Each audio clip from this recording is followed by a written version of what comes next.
Stage Pass, Institute of Gaming. For more details, contact 7093965965965.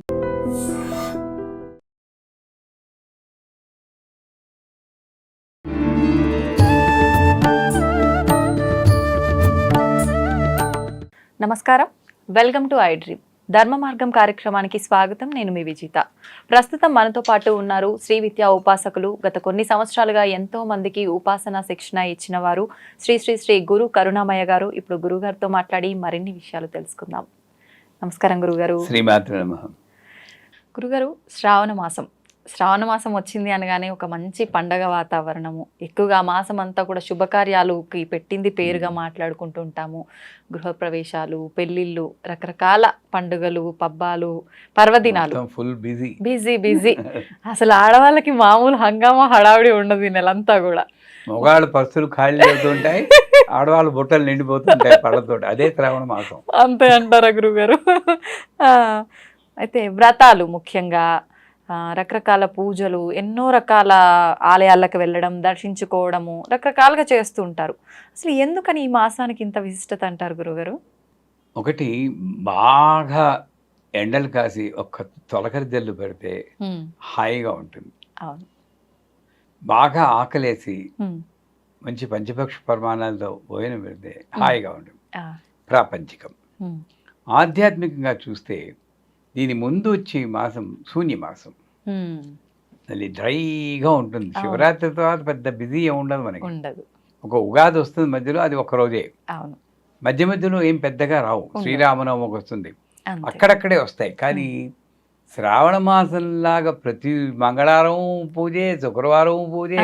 అది శ్రావణ మాసం మధ్య మధ్యలో కృష్ణుడు వస్తూ ఉంటాడు, మధ్య మధ్యలో వరాహ జయంతి అంటారు, హయగ్రీవ జయంతి అంటారు. ఆ రకంగా మొత్తం ఒక ఆధ్యాత్మిక వర్షం లాగా ఆ చైతన్యం కురుస్తుంది కదా. అందుకు శ్రావణ మాసం అంత విశిష్టత అంటారు. ఇంకోటి, ఏ పేరులోనైనా విశిష్టత ఉంటుంది. శ్రావణం అన్న పేరు శ్రవణంలో వచ్చింది. అది వేదానికి సంబంధించింది. వేదం అందుకే అపౌరుషేయం, వినదగిందే కానీ చదివిది కాదంటారు. విని నేర్చుకోవాలి. ఆ రకంగా చూస్తే వేదానికి సంబంధించిన జ్ఞానం శ్రావణ మాసంలో పూజలు చేయడం వల్ల మనకు లభిస్తుంది అని ఒక నమ్మకం ఉంది. ఇంకో రకంగా చూస్తే శ్రవణం మన వెంకటబాబు నక్షత్రం, విష్ణుమూర్తి నక్షత్రం. అటువంటి స్థితికర్త యొక్క నక్షత్రంతో కలిసినటువంటి పేరు కలిగిన శ్రావణ మాసం అనేటప్పటికీ అదంతా ఆధ్యాత్మిక లోటు లేదు. సంచేత ఇంకోలా చెప్పాలంటే, ప్రాపంచికుల్లో ఎంత వద్దన్నా అందరికీ కావాల్సింది ఏంటి? డబ్బులు. ఆ డబ్బులు ఇచ్చే లక్ష్మి, వరలక్ష్మి ఇక్కడే వస్తుంది. ఈ రకంగా చూసినా కూడా శ్రావణ మాసంలో అందరి దేవతలకు మనకి చాలా ముఖ్యమైన లక్ష్మీదేవి అక్కడ ఉంటుంది. కాబట్టి అటు విష్ణుమూర్తి, ఇటు పద్మనాభ సహోదరి కృష్ణుడు వస్తున్నాడు, విష్ణుమూర్తి వస్తున్నాడు, లక్ష్మీదేవి వస్తుంది. అందరి దేవతలు వచ్చిన ఆ మాసం కాబట్టి శ్రావణ మాసం అంత విశిష్టత. ఓకే. మరి ఇప్పుడు ప్రతి ఒక్క తిథి, ప్రతి ఒక్క వారము ప్రత్యేకతతో కూడుకున్నదని మాట్లాడుకున్నాం కదా గురు. ముఖ్యంగా సోమవారం, మంగళవారం, శుక్రవారం, శనివారం, ఈ 4 మాత్రం ఇంకా ప్రత్యేకంగా పూజలు చేస్తూ ఉంటాం. ఏ రకంగా చేయొచ్చు అంటారు? నన్ను అడిగితే నేను టోటల్ అగెయిన్స్ట్.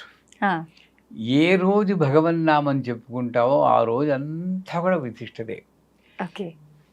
ఓకే, ఈవేళ బుధవారం అనుకోండి, శుక్రవారం చాలా మంచిది, శుక్రవారం పూజ చేయమంటాను. గురువారం టపిమంటే ఏ రోజు గ్యారంటీ కాదు. అంటే కాకపోతే కహీం హసకహలక్రీం పగలక్రీం పంచదశి మంత్రం. ఒక్కొక్క రోజుకి ఒక్కొక్క దేవత ఉంటుంది, ఎనర్జీ, అధిష్టాన దేవత. అలాగా కొంతమంది దేవతలు అధిష్టానంగా ఉన్నటువంటి ఆ రోజుని మనం పూజలు చేస్తే ప్రకృతి నుండి సపోర్ట్ ఎక్కువ వస్తుంది, మనకి ఫలితం బాగుంటుందని శాస్త్రంగా చెప్తుంది. ఆ రకంగా కొంచెం విశిష్టత ఉండొచ్చు. కానీ సోమవారం శివుడిది, శనివారం వెంకటబాబుది, శుక్రవారం లక్ష్మీదేవి, ఈ డివిజన్ మనం చేసుకున్నాం. అందరి దేవతలు ఒకడు, ఒకే దేవత పలు రూపాల్లో నన్ను రక్షిస్తుంది అన్న సిద్ధాంతమే సత్యం, శుద్ధ సత్యం. ఈ మధ్యలో ఈ శివుడు వేరు, విష్ణుమూర్తి వేరు, పార్వతీదేవి వేరు, లక్ష్మీదేవి వేరు ఒక వెరైటీగా మనం భావిస్తున్నామే తప్పితే అన్నీ కలిపి ఈ శ్రీచక్రంలో బిందు స్థానంలో ఉన్న సర్వానందమయ చక్ర స్వామి ఆ దేవత ఉంది కదా ఆవిడే. అంచేత శ్రావణ మాసంలో ఇవన్నీ వదిలే వెంకటేశ్వర స్వామి కాబట్టి విష్ణుమూర్తి యొక్క ఇంకొక అవతారం కాబట్టి శనివారం నాడు వెంకటేశ్వర స్వామి పూజ చేస్తే మంచిది. శుక్రవారం నాడు మన లక్ష్మీదేవి ఎలాగా ఉన్నారు. మంగళవారం నాడు మంగళగౌరీ దేవత కొత్తగా పెళ్ళైనటువంటి పెళ్లి కూతుళ్ళకి చాలా మంచిది అంటారు.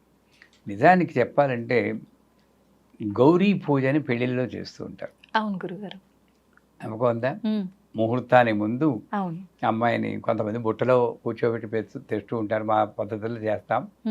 ఏది ఏమైనా ఆ గౌరీ పూజ ఎందుకు చేస్తారు?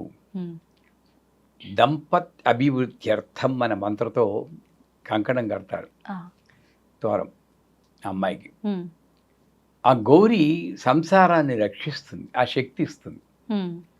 అన్ఫార్చునేట్లీ ఈ రోజుల్లో నేను చెప్తూనే ఉంటాను, 9 గంటలకి ముహూర్తం అయితే మనం గౌరీ పూజ 6 గంటలకు మొదలెట్టుకోవాలి.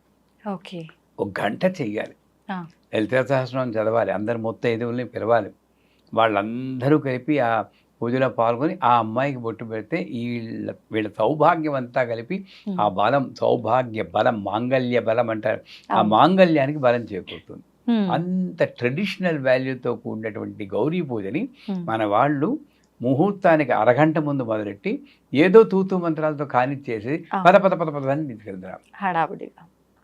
మరి అదే వాళ్ళు 2 గంటలు ఫోటోషూట్లు తీసుకుంటారు. ఒప్పుకుంటారా? నిజమే గురుగారు. ఇది ఒక కారణం, బలమైన కారణం. వివాహ వ్యవస్థ చిన్నాభిన్న అవడానికి కూడా ఇది ఒక కారణం. సో ఎనీవేస్ ఆ గౌరీ మరి పెళ్ళి అయ్యాక ఆ పెళ్లి కూతురికి శ్రావణ మాసంలో మొట్టమొదట సంవత్సరం, ఇది 5 సంవత్సరాలు చేయాలంటారు కానీ అట్లీస్ట్ మొట్టమొదటి సంవత్సరంలో మంగళగౌరీ వ్రతం అని చేస్తారు. ఇది పెళ్ళి అయిన వాళ్ళే చెయ్యాలి అంటారు. నన్ను అడిగితే పెళ్ళి అవని వాళ్ళు అదే మంగళగౌరిని కాత్యాయిని అని పేరుతో పిలిచి, అమ్మ నాకు మంచి భర్త దొరికేది చూడు. దేవత ఒక్కళ్ళేనర్రా, మనం కన్ఫ్యూజ్ అయిపోతున్నాం కానీ దేవత ఒక్కళ్ళే. అదే మంగళవారం నాడు పెళ్ళి అవని వారు కాత్యాయిని అన్న పేరుతో పూజ చేయాలి శ్రావణ మాసంలోనే. అంతేగాని వీళ్ళే పూజ చేయాలి, వీళ్ళు పూజ చేయకూడదు, ఇలాగా సందేహాలతో కొట్టుకుంటున్నాం. మంగళగౌరి వ్రతం ఇలా చేసుకుంటూ పోతే శుక్రవారం నాడు చేసే పూజే ఏం పూజ? వరలక్ష్మి పూజ. సౌభాగ్య లక్ష్మీ బారమ్మ చాలా ఇష్టం. వాళ్ళందరినీ చూస్తే మాకు కూడా కనువిందు ఈ శ్రావణ మాసం. మగవాళ్ళకు కూడా చక్కగా అలంకారాలు కట్టుకుని గలగల పట్టుచీరలు, నగలు గలగల్లాడుతూ మంగళకరంగా కనిపిస్తారు అందరూ, ఆడవాళ్ళందరూ దేవతా స్వరూపులు. సో ఆ శ్రావణ మాసంలో పౌర్ణమి ముందు వచ్చేది శుక్రవారం నాడు అన్నారు. ఇక్కడ కూడా నేను శాస్త్రం మీద నాకు గౌరవం ఉంటే న్యాయంగా ఆ రోజే చేయాలి, పౌర్ణమి నుండి వచ్చే శుక్రవారం. వీళ్ళు దాన్ని అమెండ్ చేసి ఏదో ఒక రీజన్ చెప్పి ఏ శుక్రవారం పర్వాలేదు అన్నారు. నన్ను అడిగితే అన్ని శుక్రవారాలు వరలక్ష్మి వ్రతం చేసుకోమంటాను ఓపిక ఉంటే. అది కరెక్ట్ పద్ధతి. ఏదో ఒక శుక్రవారం చేయడం అనేది అంత మంచి కాదు. శ్రావణ శుక్రవారం పౌర్ణమి నుండి వచ్చే శుక్రవారం చేయలేదు, సరే మిగతా 3 శుక్రవారాలు చేయండి. అంటే శ్రావణ మాసంలో లక్ష్మీదేవిని పూజ చేయడం భాగ్యం. శ్రావణ మాసంలో వచ్చే శుక్రవారం నాడు, శుక్రవారం నాడు పూజ చేస్తే శుక్రుడు భోగకారకుడు. ఏ సంసారం ఇంతున్నా డబ్బు ఇంతున్నా 10 రూపాయలు ఉంటే 10 రూపాయలు అనుభవించే భోగమే భాగ్యం. ఆ 10 రూపాయల్లో 9 రూపాయలు అనుభవించి ఇంకొక రూపాయి దానం చేస్తే అది సౌభాగ్యం. రెండింటికి అంత తేడా ఉంది. ఈ రెండింటిని ఇచ్చేటటువంటి తల్లి వరలక్ష్మీదేవి. ఆవిడ్ని మనం ఈ శ్రావణ మాసంలో పూజ చేస్తాం. చూడండి ఎంత విశిష్టత ఉందో నిజంగా. అయితే ఇప్పుడు గురుగారు మీరు అన్నట్టుగా 3 వారాలు చేయకుండా ఒక్కటే వారమే చేస్తుంటారు. మళ్ళీ ఆ ఒక్క వారం కూడా వీలు పడని వాళ్ళు ఏదో ఒక వారం చూసుకొని పెట్టుకుంటారు. అలా చేయొచ్చు అంటారా? ఎలాగైనా సరే శుక్రవారం నాడు ఏదో ఒక వారం శుక్రవారం నాడు మనకి మనస్సు స్థిరంగా ఉండాలి. చాలాసార్లు మీకు చెప్పాం, ఇది చెయ్యాలి అని తపన ఉండాలి, కానీ ఇది చెయ్యాలే అన్నట్టు చేయకూడదు. రెండింటికి తేడా ఉంది. అవును గురుగారు. ఒక బర్డెన్ కింద భావిస్తూ చేయకండి. ఇది చెయ్యాలి అని తపన ఉంటే, నన్ను అడిగితే ఎవరైనా ఉన్నారో లేదో నాకు డౌటే, కానీ శ్రావణ మాసంలో 4 శుక్రవారాలు చేసేయాలి. 4, 5 వస్తాయనుకోండి, ఆ 4 శుక్రవారాలు వరలక్ష్మి వ్రతాన్ని అసలైన అర్థం చేర్చుకుంటూ చేయాలి. మనకి పూజలు ఒక్క వ్రతం చేస్తే ఫలించాలి. వీళ్ళు మంగళగౌరి వ్రతాన్ని 5 సంవత్సరాలు చేయాలన్నారు. ఎందుకు? ఈ కొత్తగా పెళ్ళైనటువంటి పెళ్లి కూతురికి కొత్తగా సంసారంలో ఇవ్వడానికి వెంటనే ఇవ్వలేదు. ఈ గౌరీదేవి యొక్క శక్తి వల్ల మెల్లిమెల్లిగా ఈ పంచేంద్రియాలని మనం కంట్రోల్ చేసుకుని అక్కడ అడ్జస్ట్ అయ్యి బతకాలంటే 5 సంవత్సరాలు నువ్వు చేయాలను. 5 మంగళవారాలు కాదు, 5 సంవత్సరాలు అంటే 5 నాలుగు 20 అనుకోండి. అలాగా వరలక్ష్మి వ్రతం కూడా ఒక్కసారి చేస్తే మనకి ఫలితం ఇవ్వాలి. ఎందుకు మనకి ఇన్నిసార్లు లక్ష్మీ వ్రతం చేస్తున్నా మనకి ఆ భాగ్యం భోగం ఎందుకు కలగలేదంటే దాని అంతరార్థం తెలియకుండా చేస్తున్నాం అన్నమాట. ఏది ఎలా చేయాలో దాని విశిష్టత తెలుసుకుని ఆ తాదాత్మ్యంతో చేస్తే ఒక్క వరలక్ష్మి వ్రతంతో ఆ చారుమతి గల్లు గల్లు ఈ అనుభవాలన్నీ మనం పొందొచ్చు. అది సత్యం. సాధ్యపడుతుందా గురుగారు ఈ కలియుగంలో అనుభూతులన్నీ చెందడం? ఇది సాధ్యపడుతుందా లేదా అని చెప్పడానికి నాకు శక్తి లేదు, కానీ డెఫినెట్గా అనుభవం అయితే కలుగుతుందండి. ఉదాహరణ తీసుకుందాం చూడండి. మీకు తెలుసు, మీ వరలక్ష్మి వ్రతం చేస్తూ ఉంటారు. ఆ వ్రతం ఎలా మొదలవుతుంది? ఏ వ్రతమైనా తర్వాత సెప్టెంబర్లో వినాయక చవితి వస్తుంది. మనం అనుకుంటాం ఆ పూజ టైంలో చేసి ఇదే పూజ అంటారు, కానీ కథ ఏం చెప్తుందంటే పొద్దున్న లేచిన దగ్గర నుండి రాత్రి పడుకుని దాకా ఆ రోజంతా వరలక్ష్మీదేవిని గురించి ఆలోచిస్తూనే గడపాలి. అది ఫస్ట్ ప్రిన్సిపల్ చేయాల్సింది.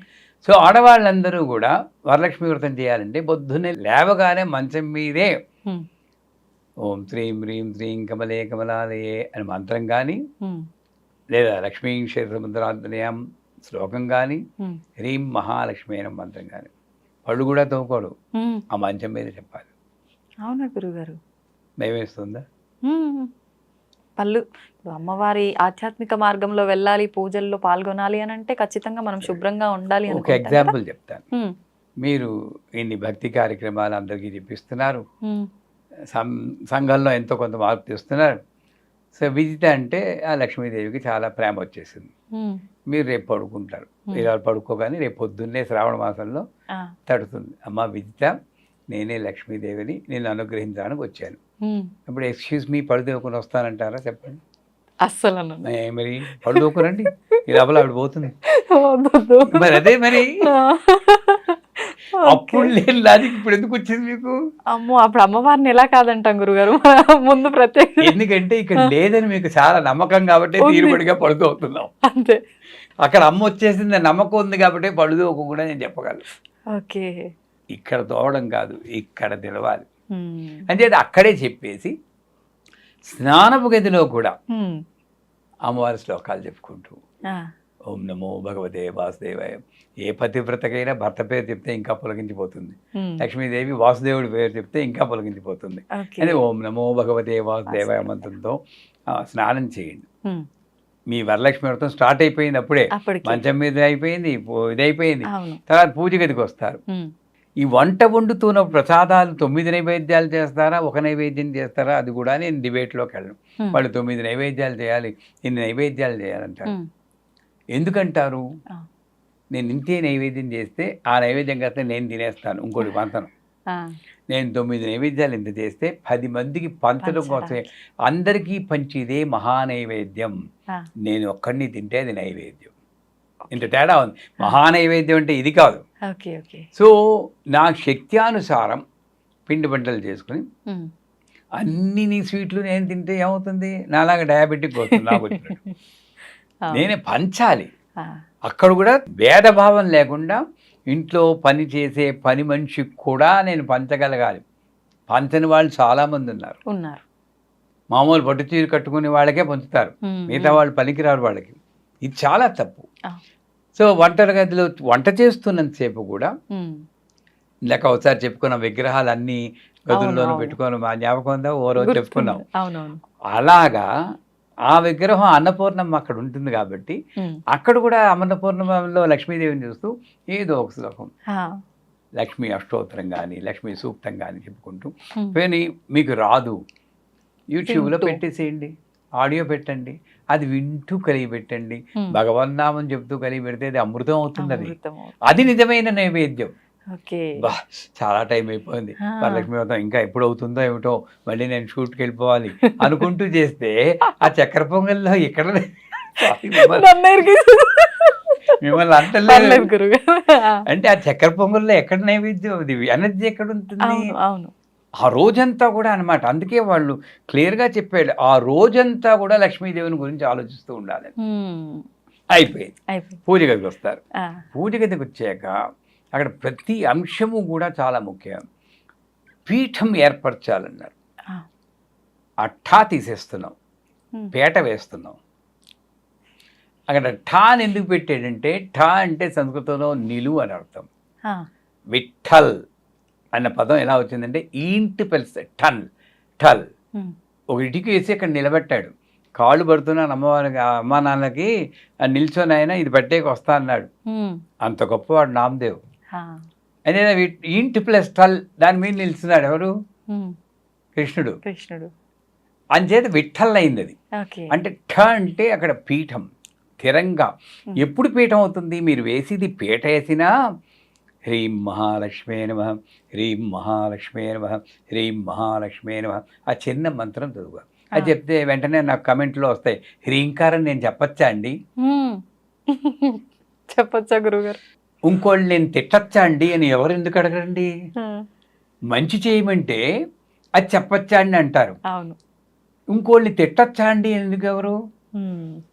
చెడు మాత్రం మీరు చేసేస్తున్నాం, మంచి చేస్తూ చెప్తుంటే వినిపించుకోవట్లేదు. అందరూ చెప్పచ్చు. హ్రీం అనేది హృలేఖా బీజం.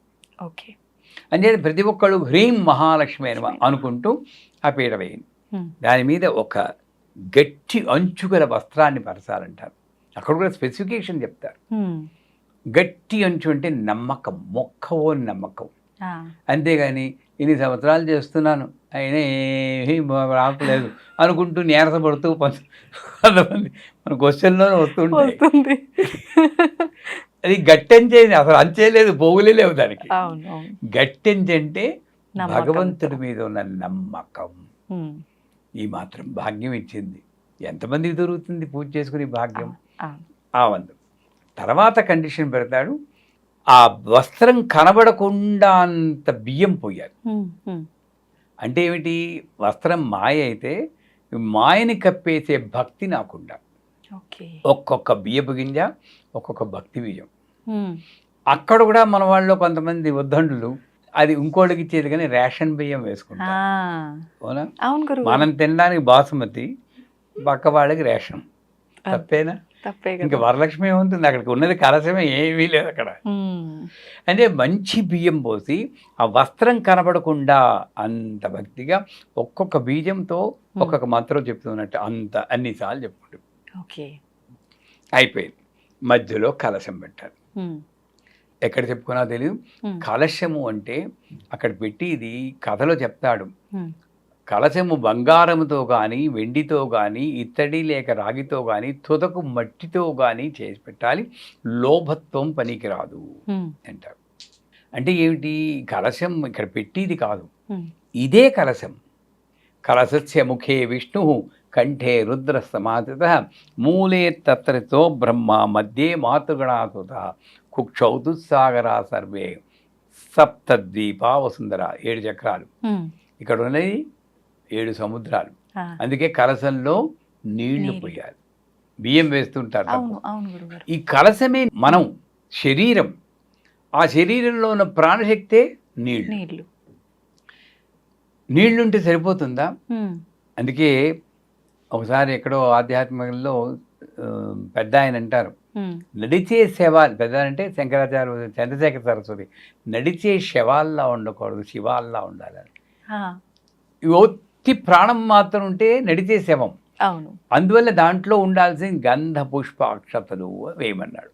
ఓకే. జ్ఞానం, గంధం అంటే అసోసియేషన్. హ్మ్. ఇది వేస్తూ గంధాన్ని పట్టుకుని అమ్మ నాకు లోపల బయట కూడా మంచి అసోసియేషన్, లోపల ఆలోచనలు మంచిగా ఉండాలి, బయట జనాలు నా చుట్టాలు స్నేహితులుగా మంచిగా నన్ను సన్మార్గంలో నడిపించేటట్టు అంత ధ్యానం చేస్తూ వేయాలి. హ్మ్. ఎవరు వేస్తున్నాం? గంధం పుష్ప అక్షతం పెట్టేసేయడం ఇలా చేయకూడదు. ఆ పట్టుకుని ఒక్కసారి ధ్యానం, ఆ ఒక్కరోజైనా సరే ఇంకే ప్రోగ్రాము లేదు నాకు, ఇదే ప్రోగ్రాం. ఇంతగా చేస్తే వరలక్ష్మి వ్రతం ఇంతేనండి, చిన్నదే. ప్రకృతి అయిన వికృతి అయిన చేస్తే అయిపోతుంది. వినాయక చవితి కూడా ఇంతదే. ఎందుకు ఇంత దాంట్లో అంత ఫలితం ఉంటుంది? మొదటి నుండి నేను ఇలా చేస్తే అంత ఫలితం వస్తుంది. ఓకే. గంధం వేస్తూ ఆ ధ్యానం చేయాలి. పుష్పం, మంచి చిన్న పుష్పం తీసుకోండి.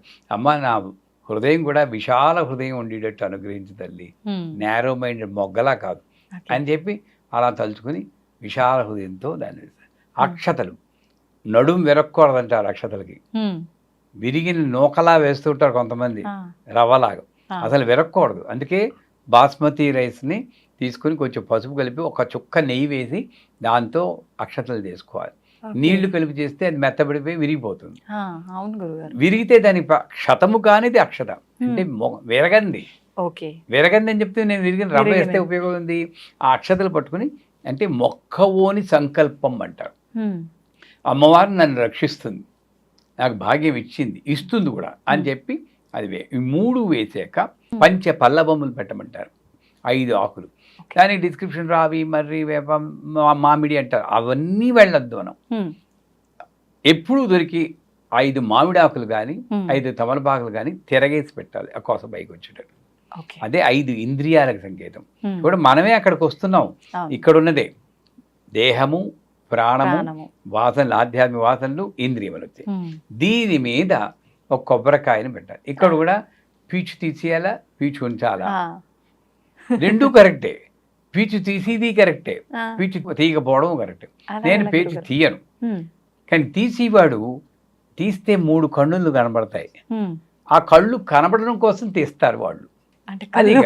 మూసుకుపోయి కళ్ళు కనపడడం అంటారా? నేను పీచుంటే అందంగా కనపడుతూ కాస్త రవికి ఒకటి బాగా పెట్టద్దని నేను. రెండూ కరెక్టే. వాళ్ళది తప్పు కాదు, నాది తప్పు కాదు. ఎంత ముఖ్యం ఏంటంటే ఆ కాయకి ఎక్కడ బొల్లి లేకుండా పూర్తిగా పసుపు రాయాలి. ఇంత తీసుకోవడం, ఇలా ఇలా పులి వేయడం అలా చేయకూడదు. బాగా దట్టంగా పసుపు సౌభాగ్యం బాగా నిండా పెట్టి కళ్యాణ తిలకం దిద్దా. మీకు 2 అమ్మాయిలు అన్నారు కదా, ఆ దిద్దుతూ అమ్మా నా పిల్లలకి మంచి భర్త, ఎప్పుడు కళ్యాణ వయస్సు వస్తుందో అప్పుడు మంచి భర్త లభించేటట్టు నీకు కళ్యాణ తిలకం దిద్దుతున్నాను కదా, వాళ్ళకు కూడా కళ్యాణ తిలకం దిద్ది యోగ్యతను నాకు కల్పించు. చూడండి ఎంత ప్రార్థన చేసుకోవచ్చు అనుకుంటూ కళ్యాణ తిలకం దిద్దా. అది ఆత్మ సంకేతం. దీని మీద మన సమోసాలాగా మడత పెట్టి చేస్తారు కదా, సమోసా మడుపు, ఆ మడుపు అలా మడిచి రవికుంటని వెంటనే సమోసా మీద పోతుంది దృష్టి. అలా మడిచేసి అమ్మవారికి ఆ వస్త్రాన్నిలాగా పైన పెడతాం. అదేంటే ఓ రూపు వస్తుంది అనమాట. ఇప్పుడు నాలో ఉన్నటువంటి శరీరమే, నాలో ఉన్నటువంటి శక్తే అక్కడ పెడుతున్నాం. అందుకే కథలు చెప్తాడు, కలశం మీద అమ్మవారిని ఆవాహన చేయాలంట. ఏ కలశం? ఈ కలశం కాదు, ఈ కలశం మీద అమ్మవారిని ఆవాహన చేయాలి. ఎప్పటి నుండి? పొద్దున్న మంచం మీద లేచిన దగ్గర నుండి. భయపడిపోకూడదు, రేపు చెయ్యాలి మీరు. లక్ష్మీ అర్థమైందా? సరే, అయిపోయాక ఇంకా మామూలుగా మిగతా కథలన్నీ మామూలు చేస్తారు. చేశాక 9 పోగులు గల తోరణం కట్టుకోండి. 9 ముళ్ళు వేసి 5 పోగులు 9 పోగులు కొంటారు. అక్కడ కొట్టుకుంటూ చచ్చిపోతూ ఉంటారు. అది ఇది కరెక్ట్, ఇది కరెక్ట్, ఏదో ఒకటి 5 పోగులనే వేసి 9 ముళ్ళు వేసి కట్టుకోండి. ఎందుకు? నవయోన్యాత్మక శరీరం, నవరంధ్రాలతో నవమాసాలు చెరబడి నవరంధ్రాలతో భూమిపై దిగబడి మానవ శబ్దంలో ఉన్నటువంటి నవశబ్దాన్ని జోడించి మనం ఉన్నాం. నవ అన్నదానికి అందుంది. అందుకు ఆ 9 గ్రంథులు ముళ్ళు వేసి, ఇవన్నీ గ్రంథి అంటే ఏమిటి? ఈ కాస్మిక్ ఎనర్జీ ఫ్లో అవ్వకుండా ఉండే అడ్డు. మనకి 3 చెప్పారు లలితా సహస్రం, బ్రహ్మగ్రంథి, విష్ణు గ్రంథి, రుద్రగ్రంథి. 3 కాదు ఇంకా 6 గ్రంథులు యాడ్ చేసి నాలో ఉన్న అడ్లు అవి. ఆ అడ్లకి అధిష్టాన దేవత ప్రథమ గంధిము కమలాయనమ ఏదో మంత్రాలు ఉంటాయి. ఆ పేర్లు చెప్పి అన్ని 9 గంధల మీద పసుపు కుంకుమ వేసి తోరం కట్టుకోవడం వల్ల నాలో ఆధ్యాత్మిక శక్తి అడ్డు లేకుండా ప్రవహించుకాక. అది తోరం మంత్రం కూడా ఉంది. ఆ మంత్రంలో అర్థం ఇదే, సౌభాగ్యం నాకు వచ్చుగాక. పద్నామి దక్షిణే హస్తే అని నవసూత్ర ప్రభం అని వస్తుంది కదా, ఆ సౌభాగ్యం వచ్చుగాక అని కట్టుకోవాలి. తర్వాత వాయనం ఇవ్వాలి అంటారు. అక్కడేంటి, వాయనంలో 9 బూర్లు పెట్టి మంగళ ద్రవ్యాలని పెట్టి పసుపు కుంకుమ గాజులను పెట్టి ముత్తైదుకి ఇస్తారు. ఏమంటారు, ఇస్తినమ్మ వాయనం పుచ్చుకున్న వాయనం, ఇస్తినమ్మ వాయనం అక్కడ ఏం తెలుసా అండి, అసలు ఒకసారి ఇచ్చి ఊరుకోవాలి. ఇస్తున్నాం పుచ్చుని ఎందుకంటే ఎవరికైనా డౌట్ వచ్చిందా? నిజమే గురుగారు. ఎందుకని? ఎందుకంటే అది ఇచ్చేది యాక్చువల్గా ఆ సువాసినికి ఇవ్వట్లేదు మీరు, ఆ సువాసిని రూపంలో ఉన్న వరలక్ష్మీదేవికి ఇస్తున్నారు. ఇస్తినిమ్మ వాయనం. అక్కడ ఉన్నవి చీరారవికలు కూడా కాదు, నా భక్తి, నా శ్రద్ధ, నా నమ్మకము, నా సరెండర్, శరణాగతి అన్న వాయనం నేను ఇస్తున్నాను. పుచ్చుకున్న వాయనం ఆవిడ సంతోషించి నాకు సౌభాగ్యం ఇచ్చేస్తుంది. అది నేను పుచ్చుకుంటున్నా. మరి పుచ్చుకుంటే 3 సార్లు పుచ్చుకుంటే బాగా గట్టిగా ఉంటుంది కదా. ఇచ్చిన వాయనం పుచ్చుకున్న వాయనం, ఇచ్చిన ఇది కంటిన్యూ కాదు, 3 సార్లు కాదు, 4 సార్లు 5 సార్లు 8 సార్లు చెప్పుకున్నా పర్లేదు. అలా 10 సార్లు చెప్తే ఆవిడ ఇవ్వమ్మా నేను ఇండిపోవాలని టైం అయిపోతుంది.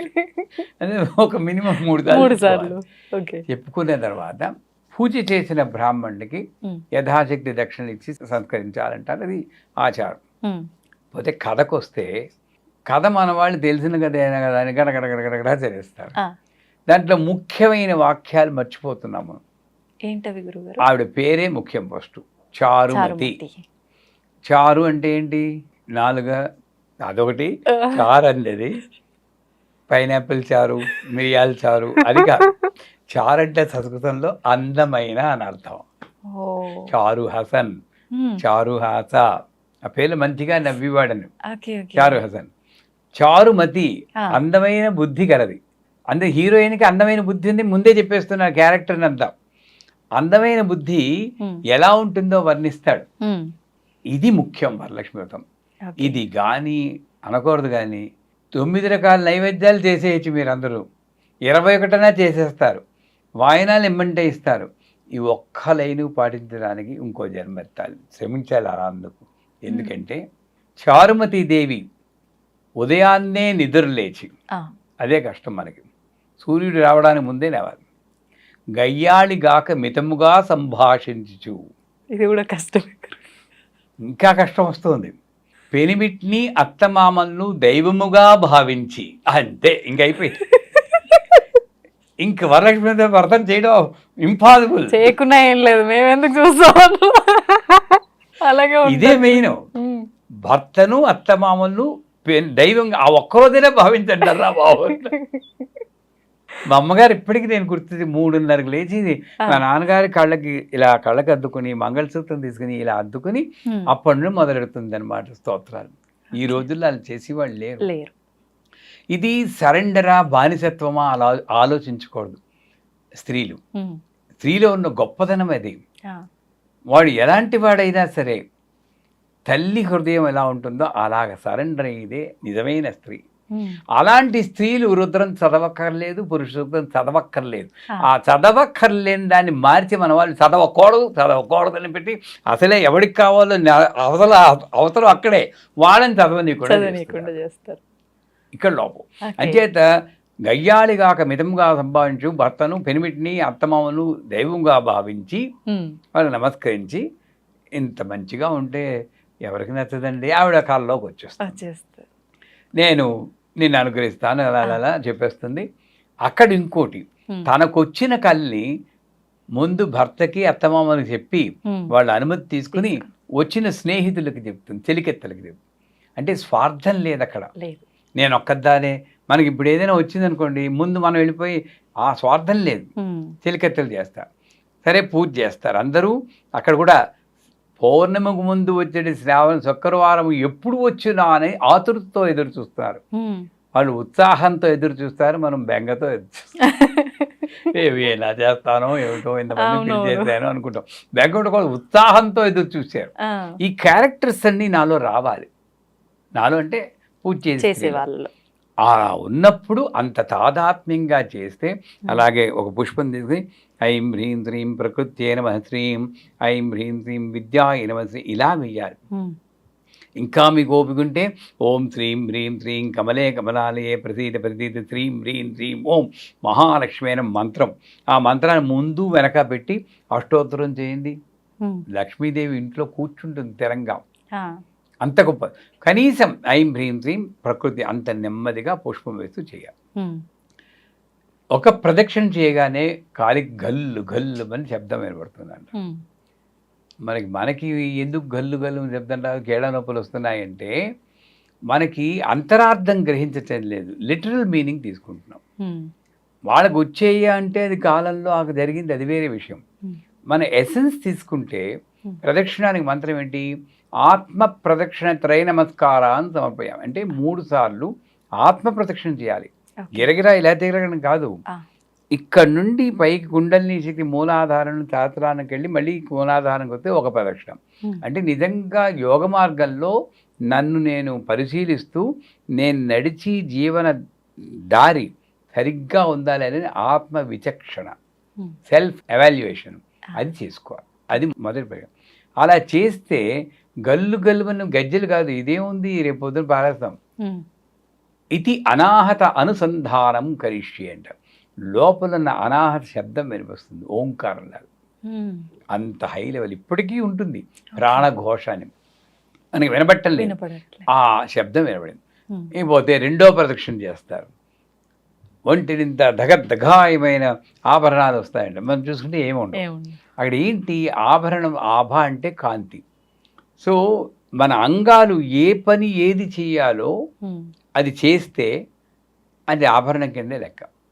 నాలుక ఎప్పుడు ఒక రోజులో మేజర్ పోర్షన్ భగవన్ నామం చెప్పాలని అప్పటి శాస్త్రం. ఇప్పుడు కనీసం 5 నిమిషాలు చెప్పండి అని మొత్తుకుంటుంది అమ్మ. అందుకే బిల్వమంగడు ఆ రోజుల్లో రాశాడు, జిహ్వే రసజ్ఞే మధుర ప్రియత్వం సత్యం హితన్వా పరమం వదామి అవర్ణయేదా మధురాక్షరాణి గోవింద దామోదర మాధవేది. అంటే రసమెదిగిన నాలుక అది ఇది మాట్లాడి ఎందుకు నీ జీవితాన్ని వ్యర్థం చేసుకుంటావు? 3 పదాలు ఉన్నాయి, గోవింద దామోదర మాధవ. 3 పదాల్లో ఒక్క పదం చెప్తే నీ జన్మ చరితార్థం అవుతుంది. ఒక నాలుగుకి అంత వాల్యూ ఇచ్చాడు విలువంగళ్ళు. ఈ దేహాన్ని ఎంత ఉపయోగిస్తున్నాం? పొద్దున్న లేతే మనం అరుస్తుంటాం కదా. ఇలా అరవకుండా నాలుకని కొంత భాగమైనా సరే అమ్మవారి స్తోత్రమో ఏదో స్తోత్రం, ఇది ఆభరణం. ఇలాగ ప్రతి ఇస్తూన చెయ్యి ఆభరణం. ఇది గాజులు. ఇస్తూన చెయ్యి ఎప్పుడు వింటున్నది, ఇది దుద్దులు. ఇలాగా ఆలోచిస్తే ప్రతిదీ ఆభరణమే. అటువంటి ఆధ్యాత్మిక చైతన్యం వచ్చింది. 3వ ప్రదక్షిణ చేస్తారు. వాళ్ళని ఇళ్ళకి తీసుకువెళ్ళడానికి గుర్రాలు ఏనుగులు పూల్చిన బంగారు రథాలు వస్తాయంట. అంటే స్త్రీలందరికీ అది స్వార్థం అని అన్ను, భర్త కన్నా ముందు వెళ్ళిపోవాలనుకుంటారు అందరూ. అంటే ఇది ఒక రకంగా ఏంటంటే మన సమాజం భర్త లేని స్త్రీని అంత లోకుగా చూస్తుంది కాబట్టి ఆ స్థితి అంటే భయం. వీళ్ళని తప్పుపట్టను, సమాజాన్నే తప్పుపడతాను, భయంకరంగా చూస్తారు వాళ్ళు. మానవత్వం లేదు ఈ స్త్రీలకే. మళ్ళీ ఇదే స్త్రీయే, అవునా అంటే ఒప్పుకుంటారా? ఆ స్థితి నాకు రాకూడదని భయపడుతుంది అంతేగాని ధూమావతి అనే దేవత కూడా ఆవిడే. అంచేత ఇళ్ళకి తీసుకెళ్ళడానికి గుర్రాలు ఏనుగులు పుంచిన రథాలు చేయంటే సౌభాగ్యవతిగా భర్త ఒళ్ళో తలపెట్టుకుని దైవనామస్మరణ చేస్తూ హాయిగా వెళ్ళిపోయే సౌభాగ్యం వస్తుంది. ఇది రథం. అది కొద్ది మందికి వస్తుంది. అటువంటి సౌభాగ్యాన్ని ఇచ్చేటువంటి వరలక్ష్మి వ్రతం ఈ చెప్పిన విధంగా మనం ఇక మీదట వచ్చి శుక్రవారం నాడు ప్రతి స్త్రీ చేయగలిగితే కొంత కాబట్టి కొంత అర్థం చేసుకుంటూ ఆ భావనతో చేస్తే తర్వాత ఇది అయిపోగానే వాయనాలు ఇస్తారు. ఆ వాయినాలు ఇచ్చేటప్పుడు కూడా బుట్టలో బత్తాయి పళ్ళు పెట్టుకుని ఉసురు ఉసురుమంటూ మెట్లెక్కి వెళ్తారు. ఏం లాభం? ఆడికి వెళ్ళాక ఆ స్త్రీకి కాళ్ళకి పసుపు రాస్తున్నప్పుడు అమ్మవారి కింద భావించి రాయాలి. ఆవిడ మాట్లాడకుండా ఉండమన్నారు ముందే. ఓకే, ఇలా కూర్చోవాలి విగ్రహంలాగా. గంధం అనగానే వీళ్ళు ఇలా అంటూ ఉంటారు. ఏముంది అక్కడ? అవేర్నెస్ ఎక్కడ ఉంది? అరటిపండు దగ్గర నో అంటూ ఉంటారు. ఇంక సువాసన దేవతా రూపం ఎక్కడుంది? అమ్మలక్కలాగా ఉంటారు. అలా కాకుండా అమ్మ నువ్వు దేవతను పరిస్థితి దేవతలా నా ముందు అని గంధం మెల్లిగా రాయాలి. అరటిపండు తీసి కింది పెదవికి ఇలా తగిలించాలి. ఇది కరెక్ట్. తినిపించేసేయకూడదు. ఆ పువ్వులని చెప్పి వాడు కరెక్ట్గా ధ్యానం ఉంటే మీరు ఇలా పీకేసి హింస పెట్టేది దాంట్లో దొరుకుతారు. ఏమిటి అంత తెలీదు. ఆ పువ్వులు తీసుకెళ్ళి ఒళ్ళో పెట్టాలి, వస్త్రాలు ఒళ్ళో పెట్టాలి. చివరగా ఇక ఏ మాటలు మాట్లాడకూడదు. పశువు రాస్తున్నా మీ అబ్బాయికి పెళ్లి కూతుందా, మీ అక్కడ చేస్తుంది, చీర బాగుంది అంటారా లేదా? నేను తప్పట్టకండి, నన్ను ఇలాగే చేస్తున్నారు. అందుకే వరలక్ష్మి వ్రతాలు ఉత్తిన నామకే వస్తాయి. ధ్యానంతో హ్రీం మహాలక్ష్మి హ్రీం మహాలక్ష్మి ఆవిడ చేయాలి, ఈవిడ కూర్చోవాలి. చివరగా ఒళ్ళో అమ్మవారి ఒళ్ళో తలబెట్టి మంత్రసిద్ధిర్భూయాత్ అనే మంత్రం. మంత్రసిద్ధిర్భూయాత్ అంటే నేను ఏ స్తోత్రం చెప్తున్నానో అది ఫలించేటట్టు అనుగ్రహించు తల్లి. పోయి సంస్కృతం రాదు, తెలుగులో చెప్పండి. ఈనాడు పూజ చేస్తున్నానమ్మా, అది ఫలించేటట్టు అనుగ్రహించు తల్లిని అమ్మని పట్టుకున్నట్టు అలా పట్టుకుని తలపెట్టాలి. ఇది సువాసిని పూజ. చేయమని అందరు నేను ఈసారి చేస్తాం గురుగారు. ఒకసారి ఇలా చేస్తే వరలక్ష్మీదేవి అంటే అష్టలక్ష్ములతో కూడిన మహాలక్ష్మి మన ఇంట్లో ఉంటుంది, అందులో సందేహం లేదు. తప్పకుండా ఈసారి మీరు చెప్పినట్టుగానే పాటిస్తాము, చేస్తాం గురువు గారు. నెక్స్ట్ టైం మీరు వచ్చిన తర్వాత మాట్లాడుకుందాం. ధన్యవాదాలు గురుగారు. నిజంగా చాలా మంచి విషయాలు ఎంతో అర్థవంతంగా మా అందరికీ అర్థమయ్యి మేమందరం విని పాటించే విధంగా చెప్పారు. ధన్యవాదాలు గురుగారు.